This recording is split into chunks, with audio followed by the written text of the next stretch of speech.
n'est pas l'ami du peuple serbe. La liste de ses exigences envers Belgrade est infinie, alors que Bruxelles soutient sans cesse les demandes du Kosovo. Les institutions européennes ont soutenu l'amputation du berceau historique de la Serbie, le Kosovo.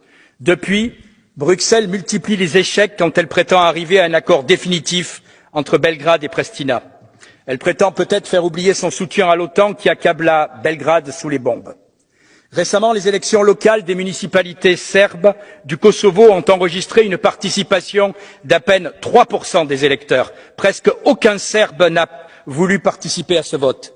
C'est un nouveau camouflet pour l'Union européenne et ses amis de Pristina. Dans le même temps, l'Union européenne fait pression sur la Serbie pour transformer sa vie politique et sociale.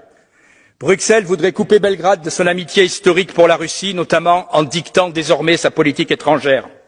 Nous n'avons aucun intérêt à construire une perspective européenne dans les Balkans si celle-ci est fondée sur l'atlantisme que Bruxelles veut imposer à la Serbie. Quand ils parlent aux Français, Emmanuel Macron leur affirme la main sur le cœur, il n'y aura pas d'élargissement. À Bruxelles, pourtant, ses élus annoncent une Europe à 35 ou à 40 et soutiennent toutes les résolutions qui exigent l'intégration immédiate des pays candidats. Ce matin, ils applaudissaient le chancelier Scholz demandant un élargissement rapide aux 6 pays des Balkans.